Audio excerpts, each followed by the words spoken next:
Pode gravar, que eu já começo aqui. Mas está gravando.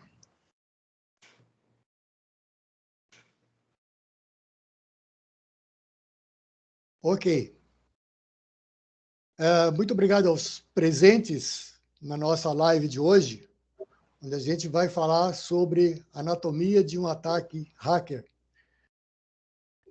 Dadas as notícias, os fatos que têm acontecido, não só no Brasil, mas no mundo inteiro, a respeito de invasões, a gente achou bastante oportuno, pertinente, começar a falar sobre como que sobre as etapas de um ataque hacker.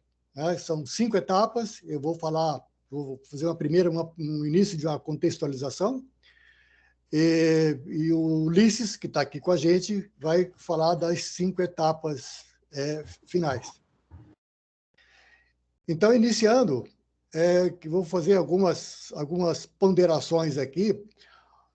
Primeiro, que esta é uma apresentação principalmente para as pessoas que ouvem e leem sobre ataques hackers e não têm muita ideia de como que as coisas acontecem. Okay? Inicialmente, vou fazer como eu já havia comentado, uma breve exposição sobre incidentes cibernéticos e falar da primeira fase de um ataque. E, na sequência, o Ulisses vai continuar expondo as outras fases. O item 2, nós vamos apresentar para vocês hoje que é o resultado daquilo que a gente já leu, tanto eu como o Ulisses, do que nós já lemos, assistimos, presenciamos, discutimos e vivenciamos ao longo dos nossos últimos anos, em diversas ocasiões nas nossas atividades como profissionais de segurança de dados. Noites mal dormidas, finais de semana dentro da empresa e outros perrengues, né, Ulisses? Com certeza. Item 3, em se tratando de ataque hacker, não existe uma receita de bolo. Existem muitos grupos de cybercriminosos ao redor do mundo e a gente sabe que cada um tem as suas estratégias específicas. Né? Eles usam táticas e ferramentas próprias que eles mesmos desenvolvem. Né? Contudo, os profissionais que trabalham, né, eles trabalham de acordo com uma estrutura. Ele tem métodos e procedimentos e seguem uma linha. Por isso, eu usei o termo de anatomia. Né? E por falar em hacker, aqui vai outro esclarecimento. Uma pessoa ser hacker não significa que ela seja uma pessoa criminosa. Existem hackers autônomos, freelancers e funcionários de empresas, né, que trabalham procurando falhas e vulnerabilidades nos seus sistemas da empresa. Existem hackers utilizando as mesmas técnicas, só que mal intencionados, ou seja, procurando também falhas e vulnerabilidades para roubar, extorquir, criptografar arquivos, obter ganho financeiro, como a gente tem visto aí os ransomers, né, nas empresas, e vários outros tipos de crime. Como a mídia começou a designar esses hackers criminosos, esses cybercriminosos, simplesmente de hacker, eu vou seguir essa linha aqui. Tá? Mas agora vocês tendo o conhecimento que, em toda apresentação, quando a gente falar hacker aqui, a gente está falando de cybercriminoso. Okay? Existe uma outra forma de a gente chamar esse pessoal que não trabalha em empresas, que é o cracker. Mas isso até parece que é um termo que saiu de moda, né? E colocou todo mundo no mesmo saco. Né? Todo mundo chama de hacker. Mas, na verdade, tem o hacker do bem, né? E o cybercriminoso. Nessa apresentação, a gente vai evitar falar ao máximo tecniquez ou algum outro termo que fuja ao conhecimento de vocês. Na verdade, vai ter algum termo, mas quando ele surgir, um termo específico, a gente explica do que para que ele é aplicado e o que ele quer dizer. Tá? O item 6, e último, eu peço que mantenham os seus microfones no mudo para evitar sons que possam incomodar o áudio dos colegas presentes. ok? Orosindo, só faz a declaração de gravação, por gentileza.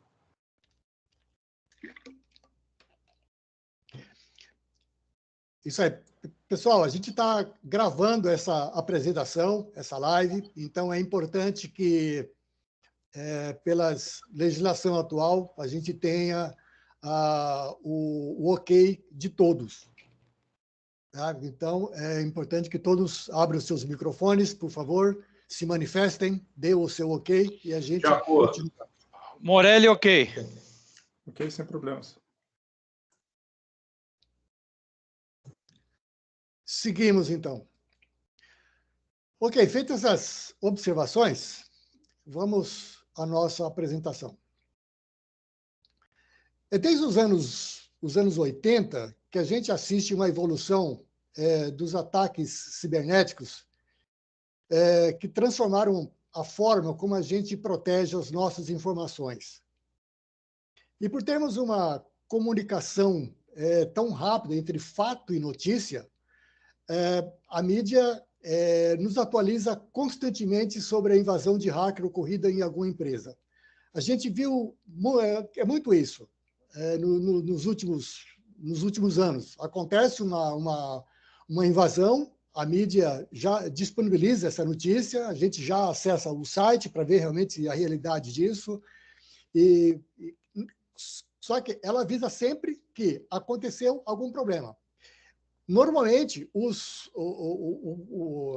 detalhes que ela coloca, tanto no meio como no final, é preciso ter muito discernimento, ter muito cuidado, porque geralmente o cara não é o repórter, o jornalista, não é um cara da área, não é um cara muito entendido do assunto, e às vezes a gente encontra algumas besteiras homéricas.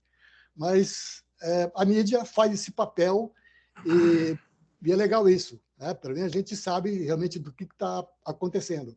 Isso não só aqui, como também em qualquer lugar do mundo que isso acontece, tá? Outro detalhe é que as notícias sempre elas cobrem as invasões que ocorrem em grandes corporações. Só que incidentes de segurança ocorrem também nas pequenas e médias empresas.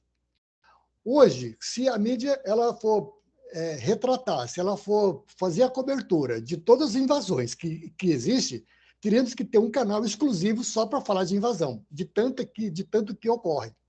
Existe uma empresa brasileira, ela tem filial no Chile e também nos Estados Unidos. Algum tempo atrás, assistindo uma live deles, o responsável, o CEO da empresa, ele comentou que 40% dos roteadores do home office das casas e grande parte também das empresas está comprometido. E as empresas não sabem que uma das primeiras tarefas que quando a empresa, uma Vivo, uma Claro, enfim, aqui no Paraná, uma Copel, ela vai fazer a instalação, a primeira coisa que, depois que está tudo pronto, você tem que mudar senha, você tem que algumas configurações que você pode mudar. E ninguém muda, né? E os hackers, eles sabem disso. Então, ataques e violações estão ocorrendo em escala global, até parecido com uma corrida armamentista, né? E provavelmente até com mais intensidade. Por exemplo, no conflito que a gente tem no momento, Ucrânia e Rússia, um dos conflitos, né? A guerra cibernética ela começou antes da guerra bélica, né? E tem sido possivelmente mais intensa do que a guerra que a gente vê na mídia.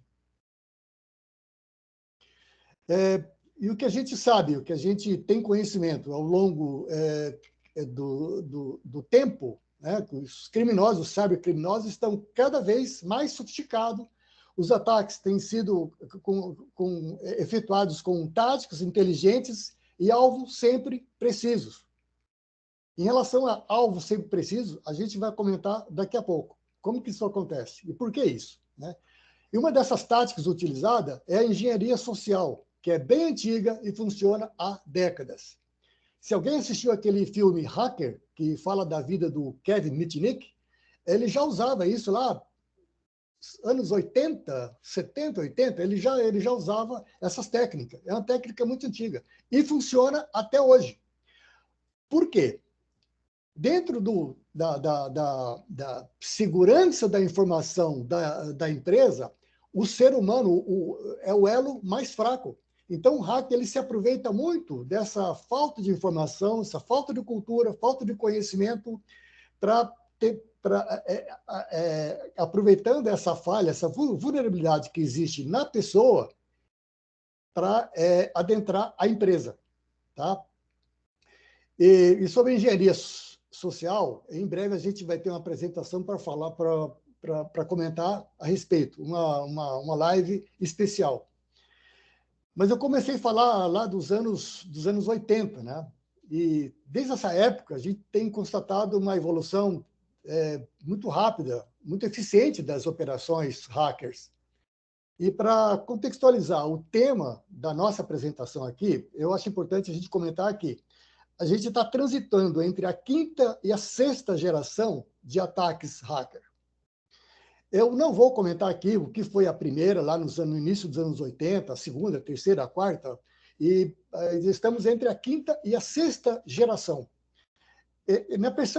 Na percepção da comunidade de segurança, essa 6ª geração tem sido a mais destrutiva de todas.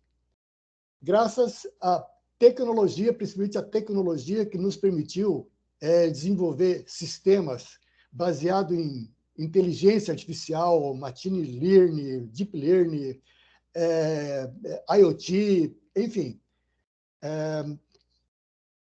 E eles têm desenvolvido ferramentas, né, para atacar tudo e qualquer coisa no meio digital. Eu falei de IoT, que é uma coisa muito com a liberação da rede 5G, a internet das coisas ela vai ser muito relevante, vai começar a aparecer muitos terminais conectados à internet das coisas. Já existe, mas isso vai ser muito mais implementado.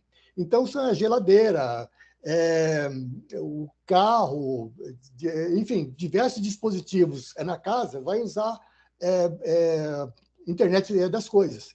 E esse dispositivo, ele conectado à internet, é um meio de invasão, que os hackers, com certeza, já estão utilizando e vão utilizar com frequência. E quando eu falo ferramenta aqui, tá? Isso pode ser entendido como programas de computador, tá? De uma forma bem simples, né? E quais as características dos ataques atuais? Tá? Então, os ataques hoje, eles, na primeira característica, tomam diversas formas em de diferentes formas constantemente. Empregam técnicas e procedimentos mais sofisticados do que as próprias empresas. Aqui vale uma observação. Normalmente, isso faz muito tempo, as empresas elas estão correndo atrás do prejuízo. Não sei se alguém corre atrás do prejuízo, que ninguém gosta de prejuízo, né? Então, mas é um termo que a gente usa de correr atrás do prejuízo. Por quê? Os hackers eles estão sempre na frente, sempre eles estão apresentando alguma técnica, algum procedimento, algum código que as empresas não conhecem.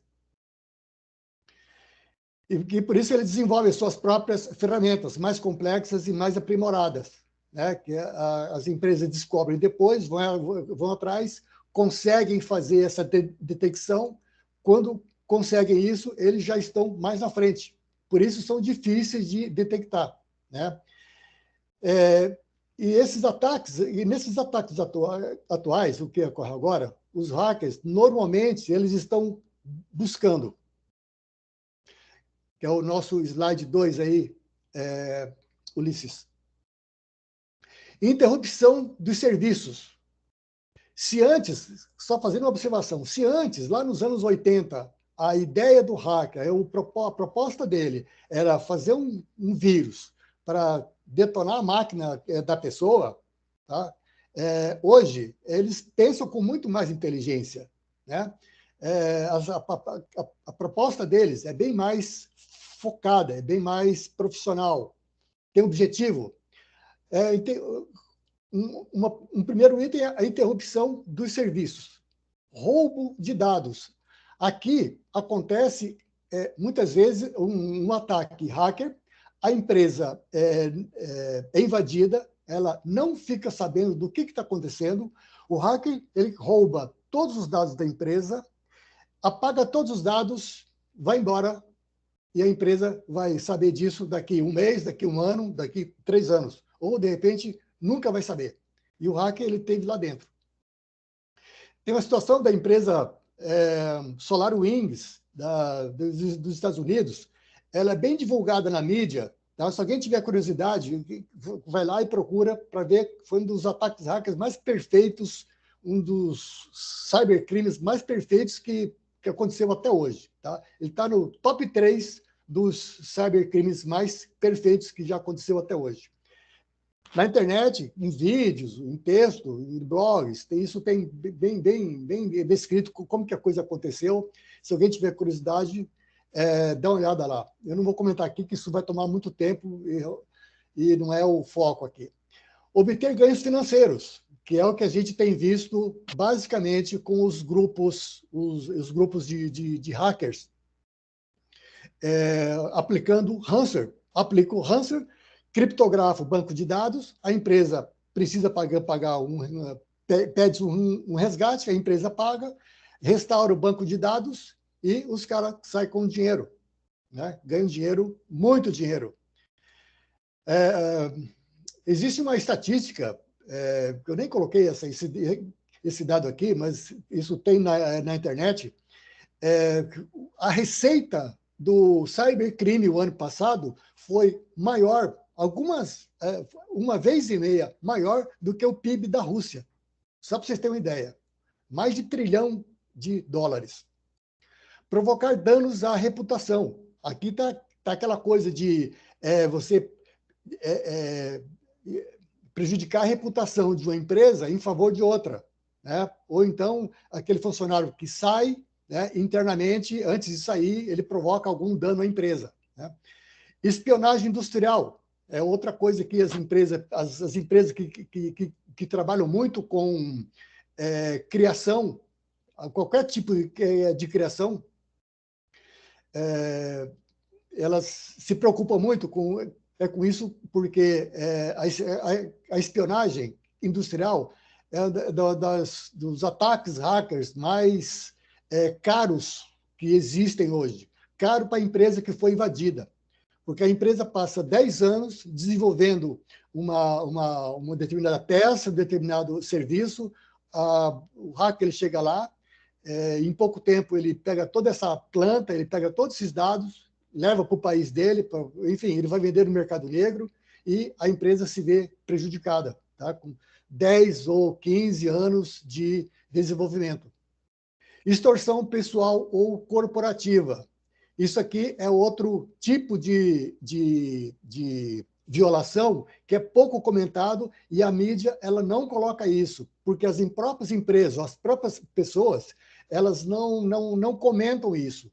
Ou seja, o hacker ele descobre que, por exemplo, o dono da empresa ele tem conexões, ele tem ligações espúrias que ninguém pode saber, o sócio não pode saber, enfim, ele começa a extorquir essa pessoa. Ou a empresa, ela deve muito para determinado governo, deve muito para determinados órgãos, e ela está em processo de venda, enfim, a empresa não quer que naquele momento aquele dado seja público, e o hacker se aproveita dessa situação para extorquir a empresa.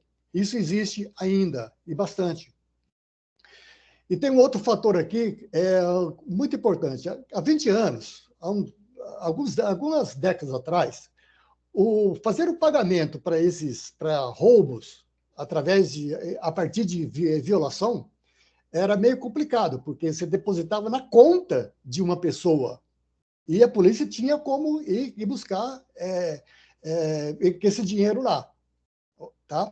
A não ser que fosse pago em espécie, aquela coisa aqui de filme de Hollywood, mas era meio complicado, tá? Então, muito hacker foi preso, né? Depois de extorquir e invadir a empresa, e na hora de receber, ele foi preso. Hoje, com a criptomoeda, a coisa mudou. Então, a gente pode se dizer que a criptomoeda ajudou muito no crescimento do cybercrime, né? Porque o rastreamento é difícil, né? E não existe reversão de pagamento, né?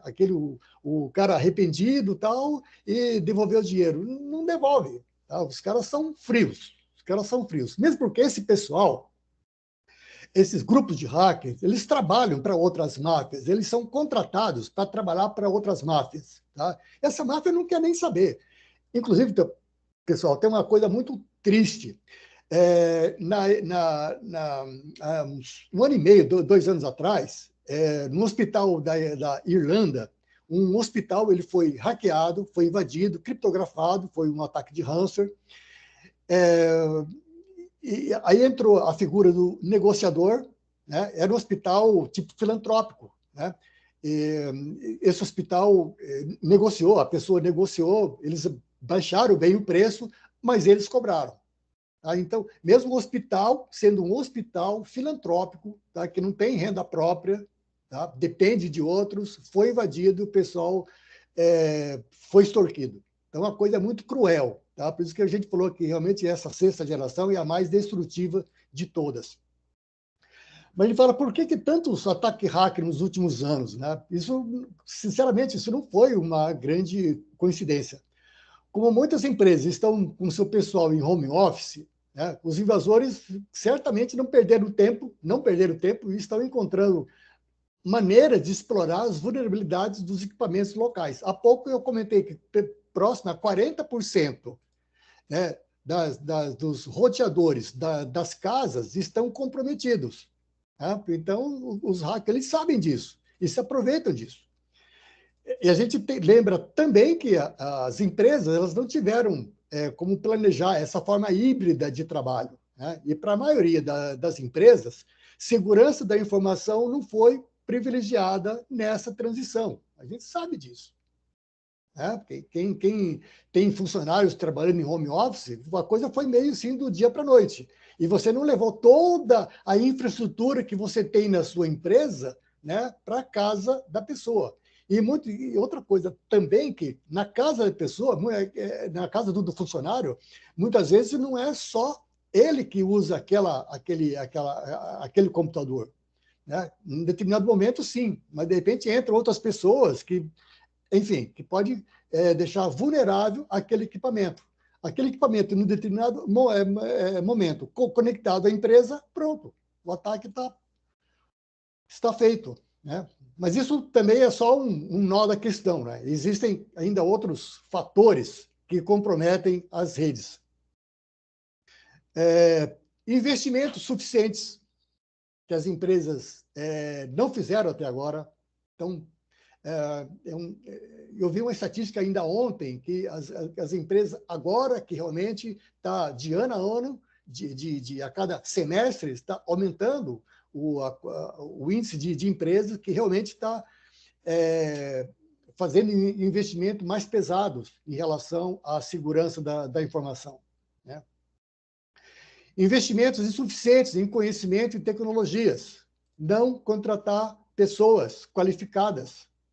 Né? Não contratar softwares ou programas que fazem o reconhecimento, que faz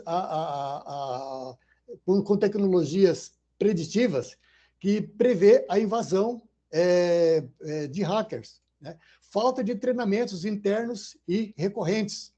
Porque muita empresa, eu já vi isso acontecer, ela faz um treinamento sobre segurança da informação e ela acha que é suficiente.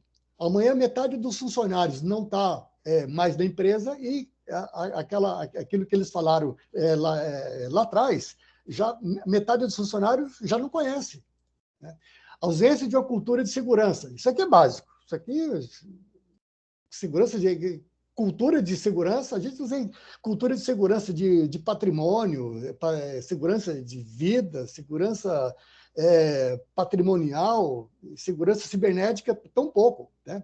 Softwares sem licença, os famosos em Windows, piratas e outros programas grandes, pesados que as empresas usam, sem licença, né?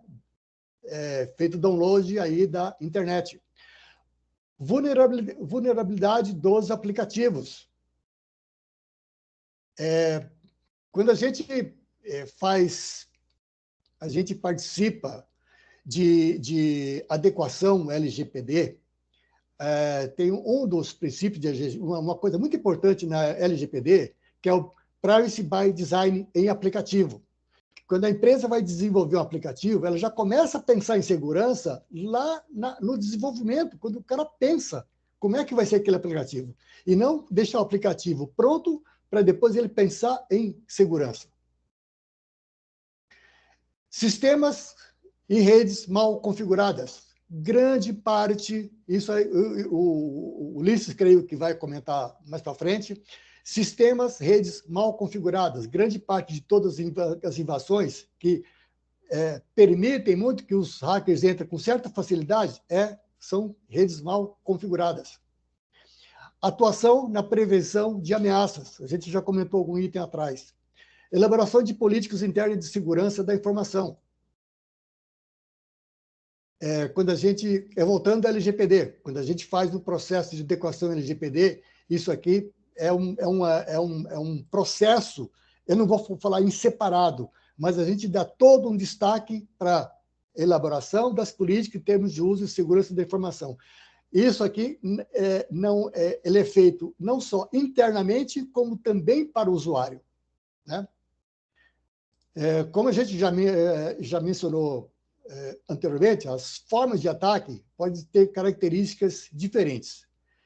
Mas é possível definir atualmente 5 fases dentro de um ataque cibernético. E é na trilha dessas 5 fases que eu vou entrar agora, falando da primeira, que é o reconhecimento. Aí o Ulisses segue falando das demais. Então, agora a gente vai conhecer as 5 fases. Garganta já foi.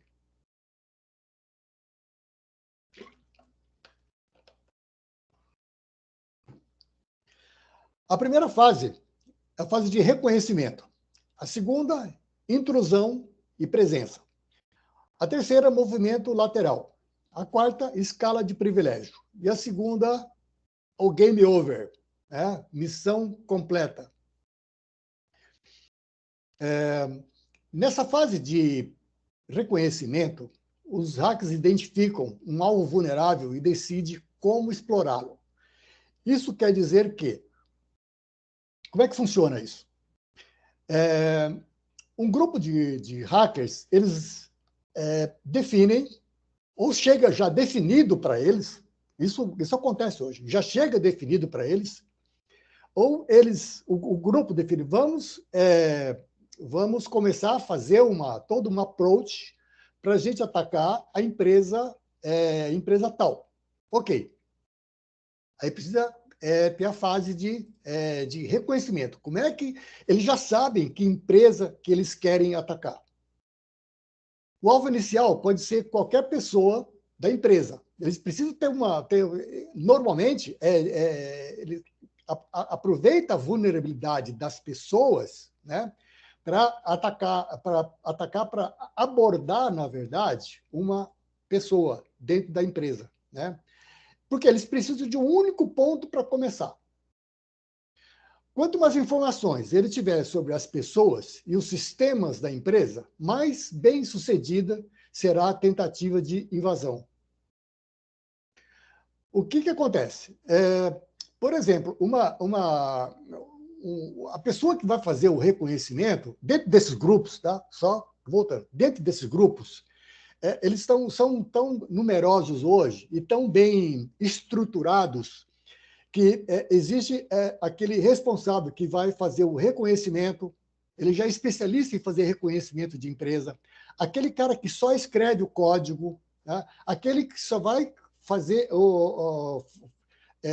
ele vai praticar, ele vai usar uma técnica de rede social, cada um tem a sua função. Tá? Ou grupos têm a sua função, porque acabou aquela versão que a gente conhece de hacker, né? De capuz, óculos escuros, trabalhando. Não. Hoje são grupos muito bem organizados, né, e comandados por verdadeiras máfias. Então, o que acontece? Nessa fase de reconhecimento, essa coleta de informações, ele verifica, analisa a empresa, ele vê as pessoas que entram, as pessoas que saem, né, vão buscar informações, e eles precisam, é importante eles saber quais os dados externos que essas pessoas expõem para ele. Por exemplo, que tipo de... que ele gosta de viajar, um gosta de viajar, uma outra pessoa do RH gosta de futebol americano, uma outra pessoa gosta de comida chinesa. Ele fala, ótimo. Então, de repente, são pontos que ele seleciona para fazer o ataque dele. Esse ataque, de alguma forma, ele vai utilizar engenharia social, que é utilizando o phishing. O phishing, o Ulisses vai passar para vocês daqui a pouco, porque ele vai falar sobre isso. A primeira parte desse reconhecimento, tá? Vamos dividir em duas partes aqui. Uma parte que eu posso chamar de passivo e a outra de ativo. Essa parte de passivo, a coleta das informações, ela acontece sem envolver o alvo diretamente. Ela está falando de uma análise externa. Os invasores usam recursos disponíveis e gratuitos que incluem dados sobre sistemas e aplicativos que a organização usa e nome de funcionários. Aí ele fala, bom, quais seriam essas informações abertas? Uma delas seria site da empresa. Você entra no site da empresa, tem contato. Hoje, por exemplo, com a LGPD, lá na política de privacidade, tem o DPO, tá lá o contato, ou tem privacidade, ou tem um nome, o nome da pessoa é DPO. É um dado de entrada. Não que ele vai usar o DPO, não que ele vai usar esse e-mail, tá? Mas é um dado de referência para ele. Tá? Registros públicos, notas fiscais, relatório na imprensa, balanços patrimoniais, relatórios gerenciais, ordens de serviço, relatório de visita técnica. Tudo isso aí traz algum dado que ele vai utilizar em algum momento, que pode ser útil para ele. Lixo da empresa é outro arsenal de informações. No final do dia, isso já soube de alguns casos que a pessoa estava fazendo análise, no final do dia ela foi pegar o lixo da empresa. Sabe aquele post-it com a senha da empresa que caiu e a pessoa jogou no lixo? Está lá, o user, login e senha. Pronto, isso é um prato cheio para ele. Tá? Pode ser uma credencial que ele estava precisando. Tá? Anúncio de emprego, geralmente na área técnica. Tá? Preciso de um colaborador, de um funcionário para trabalhar com o nosso sistema operacional X, que conheça as ferramentas tais. Está tudo fácil para ele. E fala, bom, essa empresa, então, ela usa o sistema operacional tal, ela usa essas ferramentas, ótimo. Tudo que eu queria saber. Né? Contas de e-mail, tá? Isso é básico. Pesquisa na web, né? O famoso dar uma googada, né? Mas também tem o Yahoo, o Google, o Bing, né? E usando termos específicos de palavra-chave, eles encontram páginas com informações confidenciais, com telas de login, tela com login protegido, nomes de usuários, lista de senhas, endereços de IP, que também vão implementar as informações que eles precisam nessa fase de reconhecimento. Outro meio muito utilizado, que também engenharia social, que nós já comentamos há pouco. Tá? Dispositivos que fazem parte da internet das coisas, comentamos um pouco lá atrás, câmeras, pontos de energia, servidores, webcams. Como esses dispositivos IoT são inerentemente abertos, eles fornecem outro vetor outro canal de ataque.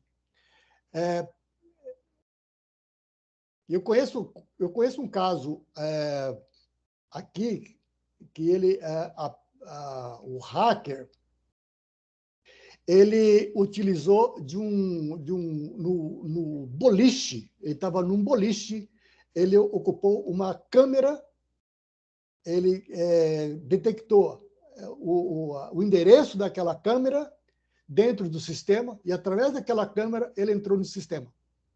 Depois eu posso até passar esse vídeo para vocês, é uma coisa fantástica. E, principalmente, redes sociais, Facebook, Instagram, Twitter, LinkedIn, né, que são fontes de informações sobre funcionários, funções, né, dão pistas gerais sobre os hábitos diários, né, aquilo que a gente comentou há pouco. Né? Você entra no Facebook, você sabe que a pessoa, o que ela gosta de comer, para onde que ela viaja, para onde que ela vai, que esporte de preferência da pessoa. Ruiz, né, que é uma facilidade usada para coletar informações de registro de domínio, endereço IP. Isso aí é só acessar registro.br e colocar o domínio, que você vai ter vários dados lá. Essa, digamos, seria a parte passiva. Agora vamos ver a parte ativa. Aqui, onde o hacker ele já começa a se envolver com a empresa. Né? As pessoas e os sistemas já foram mapeados. Ele já sabe quem são as pessoas, quais pessoas são mais vulneráveis, onde ele pode atacar, como que ele vai atacar, que tática, que estratégia que ele vai utilizar, quais o parque tecnológico da empresa ele já sabe, ele já seleciona quais ferramentas ele vai utilizar. Né? Nesse estágio inicial, pode ser feita uma varredura de porta ou de rede para revelar a arquitetura-alvo, né? Quais mecanismos de segurança a empresa possui. Ou seja, ele já utiliza de alguma tecnologia para saber, esse pessoal utiliza um antivírus tal, tem um firewall, tem programas de detecção de intrusos, que ele vai, se ele não conhece, ele vai estudar. Normalmente, eles já conhecem todos, que quando lançam os programas, essas suítes, esses kits de detecção, os primeiros a entender como que funciona são os hackers, porque eles vão precisar passar por cima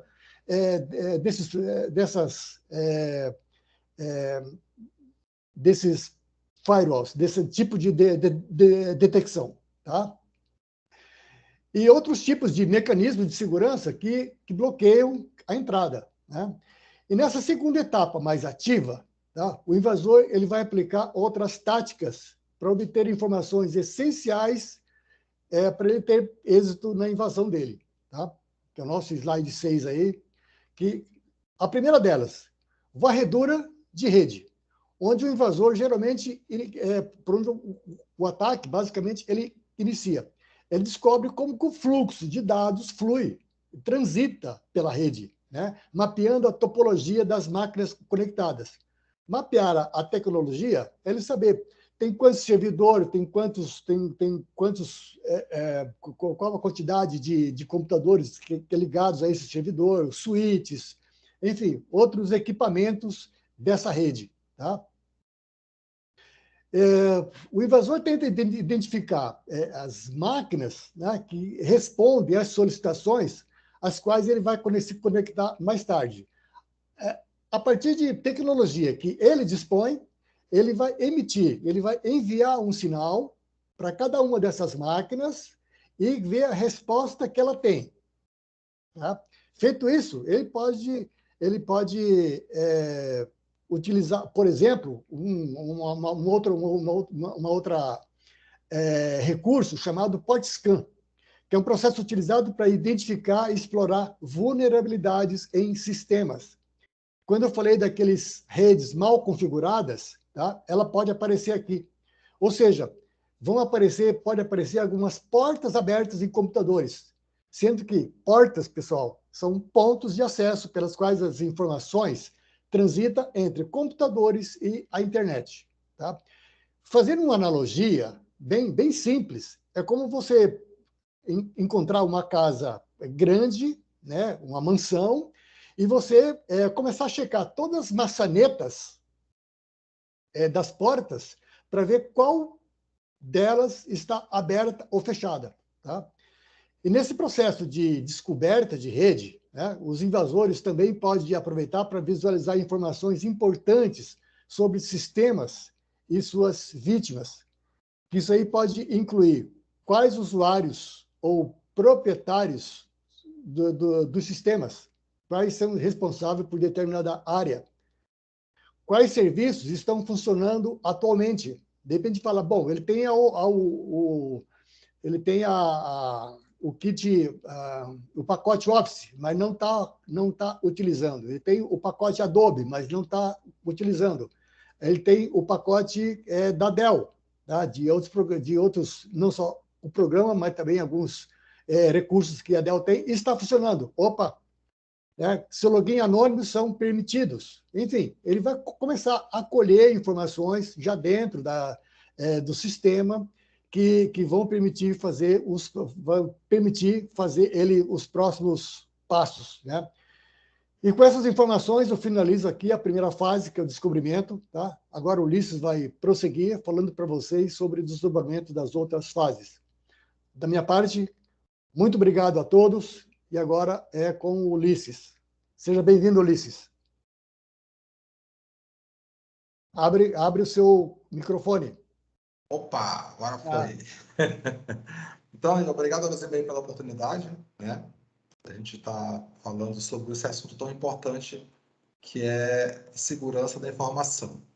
Eu queria fazer um quebra-gelo com o pessoal aqui, apresentando então o meu slide. Deixa eu ver se eu coloco ele aqui. Não sei se está aparecendo já para vocês aí. Só expande a tela. Sim. Deixa eu dar uma expandida na tela aqui. Foi? Isso. Ok. Legal. De toda essa importância que foi colocada aí pelo Luzinho, a gente tem que ver o que acontece, então, quando o atacante está dentro de casa, né?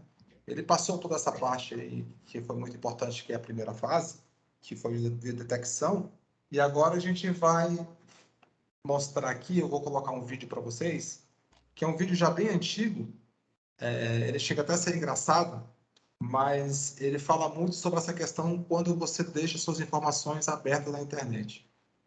Deixa eu só... Eu acho que eu não compartilhei com o som, vou compartilhar novamente, só mais um pouco aqui. Incluir o som do computador, senão vocês não vão ouvir aqui o áudio.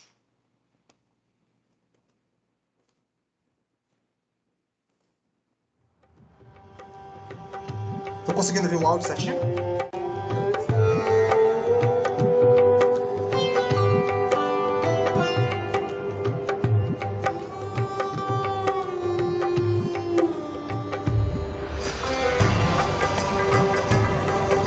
Dag Fien. Dus kun je doen. Ik zie een school tegen Antwerpen. Ja, Insecten. alsjeblieft. Ik voel 2 insecten op je rug. Kan dat? Ja, vlinders. Slovenie? Ouais. Een moto.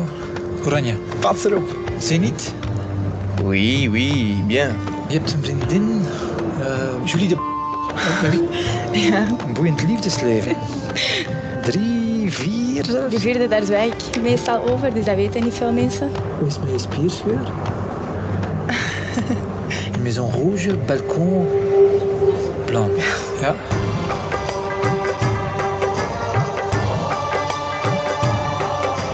Ik zie geld, ik zie transacties, maar kent je rekeningnummer van buiten? Ik denk dat ik het wel weet. Die staat wel negatief op je bankrekening. Ja? 9-7. Last month, you spent €200 on alcohol. Vorige maand €300 aan kleding gespendeerd. 8.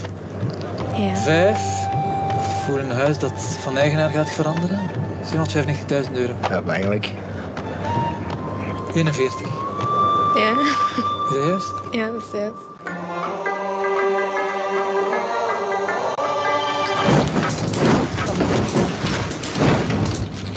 Oh my god. Oh, man. Ah, dat is, ik weet niet hoe eng.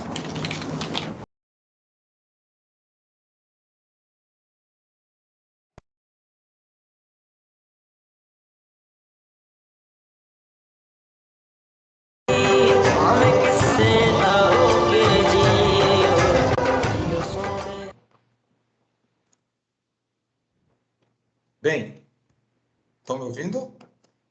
Estou ouvindo. Tá, que deu uma queda de energia aqui. Deixa eu colocar minha tela de volta aqui.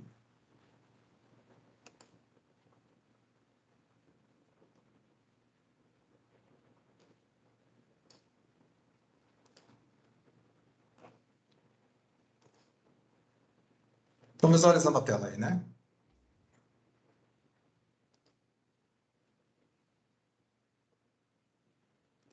Eu queria ver com vocês aqui essa questão do ataque hacker, que ela é bem interessante, porque a gente vê que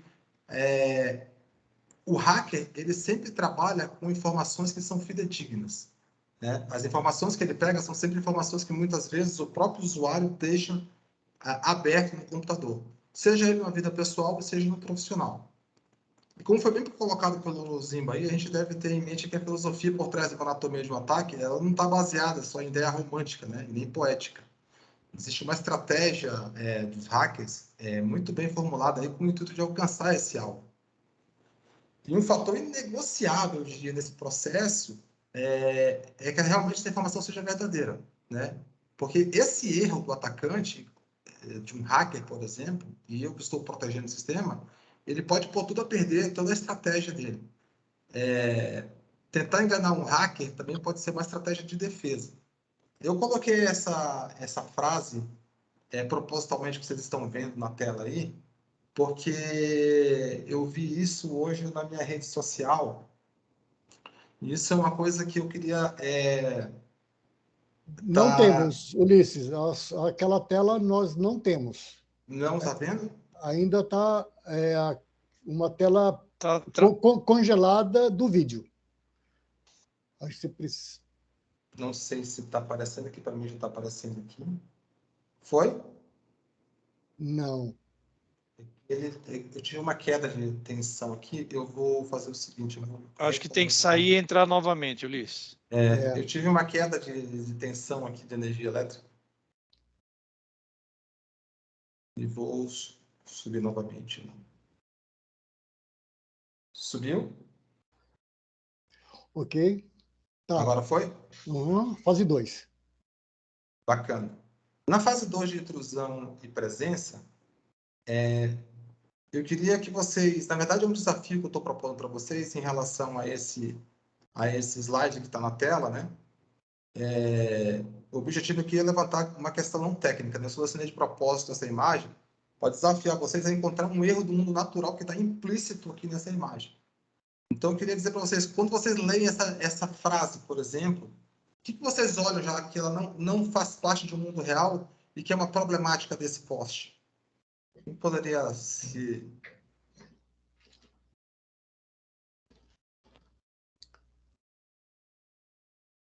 Alguém poderia achar qual que é a problemática que a gente vê nesse poste aqui em relação ao mundo real? Bem, na verdade, o que acontece? Quando você lê esse post, se fosse, por exemplo, uma informação como um ataque hacker, né, a gente vê que no mundo real, flores mortas elas não florescem, né? Elas são descartadas ou mesmo utilizadas para outro fim. Então, quando uma pessoa fala, qualquer pessoa pode dar flores, mas encontrar alguém que te faça florescer que estava morta dentro de ti, isso, na verdade, é impossível, porque as flores que estão mortas, elas não florescem, né? Agora, o que é mais interessante aqui? Que a pessoa ela mesclou uma frase falsa com uma verdadeira, porque essa frase embaixo, todas as coisas que encontram o seu lugar quando a gente encontra o nosso, de fato, ela é do Santo Agostinho, né? Então, qual que é a ideia?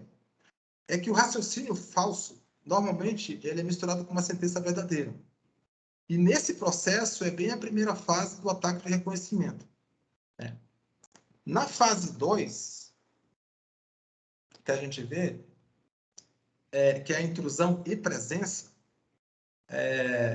ou também o conhecimento com ponto de entrada, que a gente fala, né? Aqui a gente estabelece o método de infiltração na infraestrutura. Nessa segunda fase, uma das descobertas né, é reconhecer as vulnerabilidades do ataque cibernético, né, do atacante. E a gente deve quebrar, então, o perímetro corporativo, que é a base de operações do ambiente, né? Elas podem utilizar diversos métodos para obter essas credenciais, né? Uma credencial válida para acessar a infraestrutura corporativa, muitas vezes é baixar uma ferramenta de acesso e controle, e isso pode ser basicamente rastreável aí dentro da corporação. E é muito típico que a organização não consiga detectar, por exemplo, quando o hacker ele já fez essa intrusão dentro do sistema, porque ele já passou pela fase principal de segurança, que muitas vezes é o próprio firewall, né? Como o Urzimbo também colocou, as pessoas normalmente elas contratam empresas, como por exemplo a Copel, né, em Curitiba, que existem modems com senhas que são padrão. E outras operadoras elas deixam senhas que são muito óbvias, que normalmente se encontra facilmente na internet também. Então, uma vez que você passe por essa fase de intrusão e você está dentro, né, de um alvo, você começa, então, a fazer a detecção, né, dentro do dispositivo. Aqui eu tenho aqui a fase 2, aonde no mundo da internet você passou, então, aí pelo firewall, né? O firewall conseguiu barrar ali algumas, que é essa parede, né, representada por essa parede que vocês estão vendo, né? Só que uma vulnerabilidade foi descoberta, né, e agora o atacante está dentro do dispositivo. E o que é mais importante? Que é interessante. Uma vez que um hacker ele quebre essa segurança, esse dispositivo, ele toma o privilégio do equipamento onde ele foi atacado. Então, por exemplo, se eu estou com minha máquina aqui agora, né, eu tenho o privilégio de entrar no painel de controle, de instalar programas no meu computador, né, enfim, de ter acesso a alguns mapeamentos da minha rede. Quando um hacker ele fura esse acesso, ele tem acesso ao meu computador, ele automaticamente herda, então, aí, todo esse meu privilégio. O que, de fato, aí acaba se tornando um problema, né? Porque, nesse caso aí, nós entramos na terceira fase, que é o movimento lateral. Que como o movimento lateral ele faz? Uma vez que o invasor estabelece uma conexão com essa rede interna, né, ele procura comprometer o sistema e as contas do usuário. Porque, veja, como eu falei para vocês, um usuário, quando ele entra num computador, ele não quer somente ter acesso à máquina aonde ele teve esse acesso, ou esse alvo. Normalmente, o atacante ele tem um alvo muito maior, que é realmente comprometer toda a empresa. E o que a gente mais encontra de problemas hoje nas corporações é que não existe uma política de segurança muito bem estabelecida, né, dentro das corporações. Ou seja, muitas vezes os usuários deixam informações privilegiadas, né, dentro do seu próprio equipamento, guarda no pendrive ou deixa isso no seu desktop, e não tem áreas dentro da rede onde possua privilégios de apenas de um grupo de acesso. Normalmente, vários funcionários, ou até mesmo a diretoria, juntamente com o RH, tem acesso à mesma pasta, né, quando você não tem uma política de segurança. E isso facilita muito quando você não tem essa política, que um hacker ele entre e ele faça realmente um grande estrago nessa terceira fase, que é o movimento lateral, porque ele acaba também buscando privilégios credenciais, vamos colocar assim, de outros usuários com privilégio maior do que aquele meu primeiro ataque. E essa fase ela é interessante porque no movimento lateral, quando se fala em ataque hacker, eu tenho certeza que a grande maioria de vocês aqui pensa que é um ataque externo, né? Algo que vem de fora, é uma agressão externa. E nessa figura que eu coloquei agora aqui para vocês, está bem claro e ela está invertida de propósito, né? O usuário do lado esquerdo e a internet do lado direito, é que poucas corporações elas realmente se importam atualmente com as políticas de saída. Então, a gente verificou aí hoje que 70% hoje dos ataques hackers, eles são feitos de dentro para fora. Ou seja, que o Orocino colocou muito bem antes, através de phishing, né? Então, aquela primeira figura que eu coloquei para vocês, por exemplo, quando eu coloquei uma afirmação falsa juntamente com uma verdadeira, é exatamente isso. Quando você tem algumas informações, por exemplo, da diretoria, ou se a empresa está contratando, por exemplo, novos funcionários, ou se você, de repente, acontece muito isso, né? Está vendo dentro da empresa alterações de cargos e fica aquela euforia dentro da empresa porque uma pessoa pode ou não subir de cargo, porque o RH, por exemplo, ele vai estar, por exemplo, comunicando. Se eu, enquanto hacker, tenho essa informação, eu posso me passar facilmente por um diretor de RH, né, e fazer um e-mail, né, para todos esses funcionários internos, me passando como se fosse o diretor do RH, por exemplo, mas, na verdade, eu tenho um phishing, eu tenho um programa que está no meu anexo, aonde eu vou tomar a propriedade, né, e fica tudo interno, né, eu não estou fazendo um ataque externo, porque a parte do ataque externo eu já passei, e eu consigo, então, tomar esses privilégios e ter um maior controle da empresa. Na quarta fase, que é a escalação de privilégio, é exatamente isso. Quando o atacante ele procura identificar e obter um nível de privilégio necessário, né, ele consegue, por exemplo, as senhas da auto-administração. E a gente sabe hoje que um dos fatores muito importantes dentro aí, da política de segurança é você ter hoje senhas em 2 fatores. Porque, infelizmente, não existe hoje uma política de senha que são colocadas dentro das empresas, a grande maioria usa a mesma senha durante anos, muitas vezes, né? E não existe uma política, por exemplo, de alteração de senha. E, às vezes, uma única senha que ela é utilizada, ela é usada para vários recursos, para vários sistemas, não somente para um login, por exemplo, do usuário. E o invasor acaba ganhando acesso dos dados, né, do destino, como servidores de e-mail, servidor de arquivo de banco de dados, né? E isso acaba realmente complicando aí bastante todo o setor corporativo, porque o atacante ele acaba tomando um domínio completo. A gente sabe também que hoje a virtualização ela é muito comum dentro das empresas. O que seria a virtualização aí, né? De uma forma não muito técnica, né? Hoje a gente tem computadores que eles têm recursos muito grandes, digamos, né? 64 GB de memória, processadores bem mais potentes, e você normalmente não usa todos esses recursos, né, desses equipamentos. Então, a virtualização ela consegue separar esses recursos, colocar, digamos, pequenos servidores ou pequenos softwares, né, onde eu posso, digamos, gerenciar melhor esse hardware. E o que acontece muitas vezes é que algumas políticas de segurança ela deixam esses servidores principais, que são chamados de hosts, e essas VMs, os files, né, switches gerenciáveis que são utilizados muitas vezes na empresa com a mesma senha.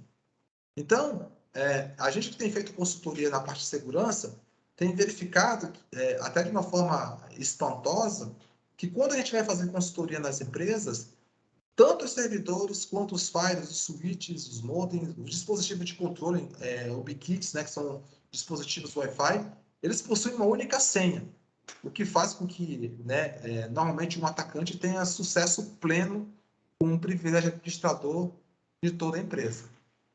Quando o usuário, o atacante, ele tem já essa escalação de privilégio e esse acesso, ou seja, né, ele consegue praticamente fazer o que quer dentro da empresa, é quando então a missão está completa, né, que o atacante chega digamos, na fase final e ele realmente ele consegue colocar um ransomware, por exemplo, dentro do equipamento, né, e fazer aí uma solicitação em Bitcoin normalmente né, para não deixar rastros, né, desses dados.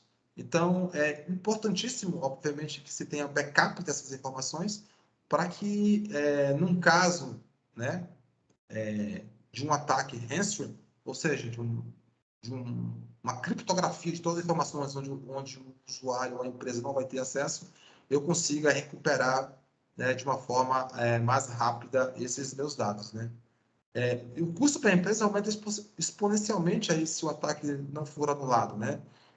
Nesse exemplo que foi colocado aqui, o alvo ele foi atingido antes da detecção. Isso é típico das violações de dados extremamente difíceis de detectar, porque os invasores eles usam ferramentas que são muito difíceis, né, depois de estar dentro da corporação, de serem identificados. Né? Essa fase que é a missão completa, ela não termina normalmente com um alvo final, onde você criptografa todos os dados. Porque o que é mais importante aqui para um hacker é que a própria empresa onde ele atacou também tem fornecedores e clientes, prestadores de serviços, onde essas informações estão em sua base de dados, e o próprio atacante pode escolher qual é a sua próxima vítima, vamos colocar entre aspas, né, por indicação, né, da sua vítima primeira, né? Então ele entra dentro da base de dados, tem essas informações completas e ali dentro ele pode, por exemplo, buscar qual seria a próxima vítima, muitas vezes se passando daí como se fosse um diretor, por exemplo, dessa empresa, né, atacando, por exemplo, o seu principal cliente ou o seu principal fornecedor, porque ele tem essas informações e ele pode fazer esse tipo de simulação. Então, a gente tem ali um review, né, que a empresa ali, na verdade, ela é um alvo, né, que é quem, normalmente, esse seria um resumo que foi colocado, um objetivo, que seria ali um porquê, né, do ataque, que um hacker poderia estar fazendo essa busca, qual a estratégia. Existem algumas centenas de estratégias utilizadas no mundo hacker para que você faça buscas, né, e tenha sucesso, né, no seu ataque. A inteligência, né, que seria a etapa aonde a gente, no grupo hacker, digamos assim, fala que essa parte que a gente chama de processo, né, esse processo todo de inteligência, ele pode demorar até anos. Então, isso aqui a gente tira um pouco o paradigma, porque para quem vê normalmente essa questão desses ataques hackers que vocês olham muitas vezes nas mídias, vocês acham que é um ataque que, nossa, o hacker sentou hoje e no final do dia ele teve um sucesso, né, ele ou um grupo de hackers que fazem isso. E não é bem assim que acontece. Normalmente, por exemplo, para se atacar uma Americanas, que nem ocorreu, isso não aconteceu aí em uma semana, um mês, né? Óbvio que se encadeou agora, mas já são alguns meses que um grupo de hackers está buscando vulnerabilidades e como vai ser esse ataque. E muitas vezes, para que ele tenha mais sucesso, eles infiltram, né? Muitas vezes alguém dentro da própria empresa contratando. É muito comum um hacker, falo para vocês, né, se candidatar a uma empresa, mas a missão dele, né, dentro da empresa é fazer um ataque hacker. Às vezes ele entra como um simples supervisor não, né, um auxiliar administrativo, né, e esse auxiliar administrativo, na verdade, é um hacker que foi infiltrado. É uma forma de inteligência muito comum também, né, que acontece que nem eu falei, de dentro para fora, né, e não de fora para dentro, para que você possa passar informações privilegiadas. E, finalmente, o meio ali, que é como que isso é feito no ataque. Essa questão é muito importante, e eu finalizei aqui esse slide com a questão da arte da guerra, né, que é exatamente, ele resume ali como que funciona a inteligência de um hacker, né, e como que as pessoas estão vulneráveis nos dias atuais, onde elas próprias deixam suas informações, que a gente colocou no vídeo inicial, né? Deixam suas informações vulneráveis e abertas para que as pessoas, o hacker possa pegar essas informações como fidedignas e acessar. Então, ele coloca ali, ó, ter certeza de tomar que esse ataque é atacar um lugar que o inimigo não protege. O que é muito comum, né? A gente verificou hoje aí, acho que isso ocorreu há 400 anos, é isso, né? Não sei se a arte da guerra foi colocada, foi escrita, né? Aham. E me parece tão atual, né? Essa questão do você você não se proteger e o inimigo acabar tendo total acesso aí às informações por uma falta de proteção. Eu acho que seria isso aí. Eu queria abrir, porque por causa da questão do horário, são 21h15, eu dei uma corrida aí para a gente não ultrapassar muito, para abrir para perguntas. E eu não sei se você quer fazer alguma consideração também em relação a isso. Não, tranquilo. A ideia era essa mesma, a gente terminar, né, e abrir até, vamos colocar aí até 21h30, né, havendo alguma pergunta. Se não houver nenhuma manifestação, a gente já encerra. Né? Por favor, abrir os microfones. Como não ia fazer uma manifestação diante da nossa primeira aula, né, do grupo de estudo, então queria parabenizar aí o Eurozib, mas o Ulisses. Cheguei um pouco atrasado, né, mas estava aí eu e o Dante de dupla, né? Então era uma dupla falando e uma dupla arquitetando e fazendo a coisa acontecer, né, Dante? E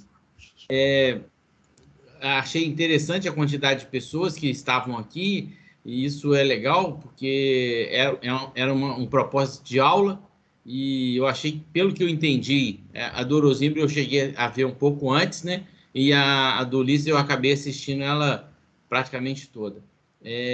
Foi uma linguagem fácil, permitindo, né, que até eu estou vendo que o Lucas está aí, e aí eu representando os juristas, né, possam estar se agregando um pouco mais desse conteúdo de TI, né? Porque o ataque ele é o grande vilão nessa parte de segurança, e aí eu acho que foi muito ilustrativo, foi muito enriquecedor e muito legal de ter tanto participado aqui, como da gente ter promovido essa primeira aula, né, de outras que virão. Muito legal e parabéns. Você sabe que foi um grande desafio para mim apresentar sem questões técnicas, né? Eu até me enrolei um pouco, como é que eu vou falar de uma forma mais, digamos, aberta, para que todos possam entender, né, essa anatomia, né? Eu fiz pelo menos umas 10 revisões exatamente para eliminar a parte técnica, porque é muito difícil, né? Você falar de TI, você falar de segurança da informação, de cybercrime, sem você tá colocando siglas, termos, né, nomenclaturas. Então, a gente fez o possível para retirar isso, né, para ficar mais leve, ficar mais didático para todos. E foi legal que, na segunda parte, né, que, assim, para dar uma quebrada, ter iniciado com um vídeo que demonstra tão claramente o quanto que a gente se permite ser vulnerável, né? O quanto que a gente entrega de informações e depois a gente questiona das informações estarem disponíveis.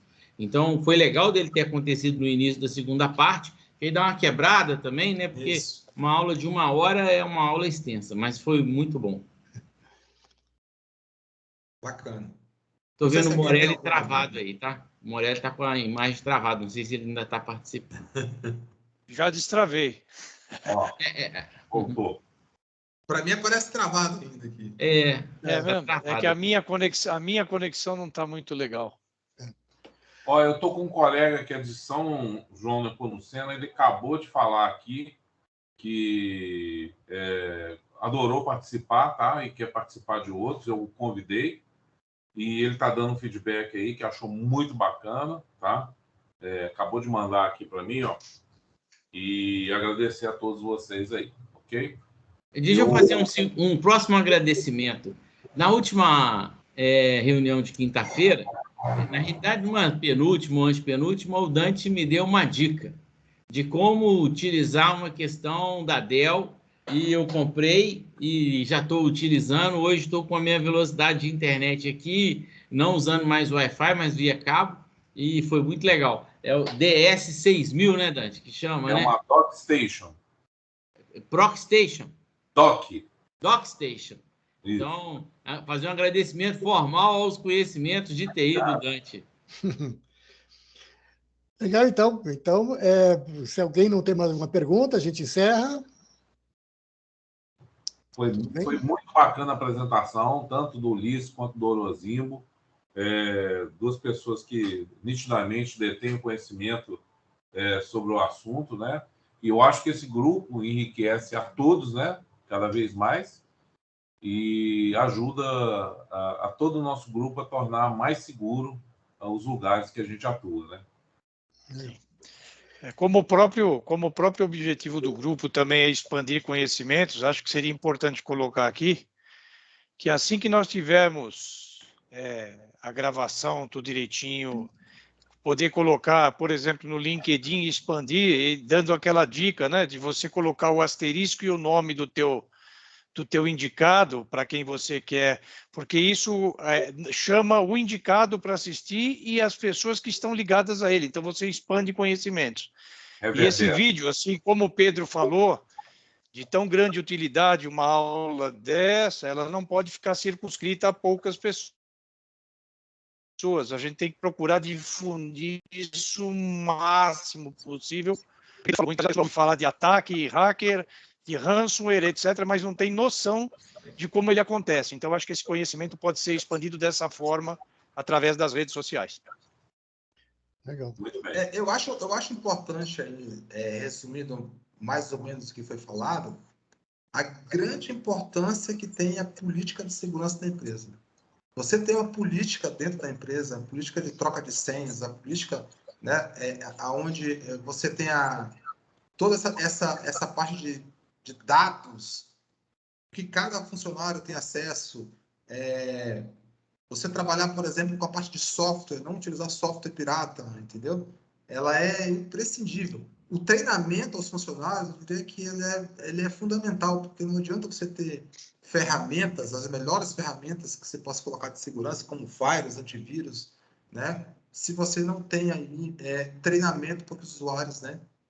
Não utilize aí, por exemplo, não consigo identificar um phishing, por exemplo, né? Sim.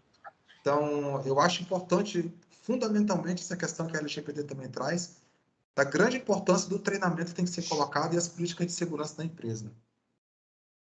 Que até mesmo, né, Ulisses, até mesmo a ferramenta adequada, né? Porque você não adquire uma ferramenta para fazer segurança, você faz segurança para escolher a ferramenta. Exatamente. É isso aí. Ok, então, vamos encerrar a nossa gravação?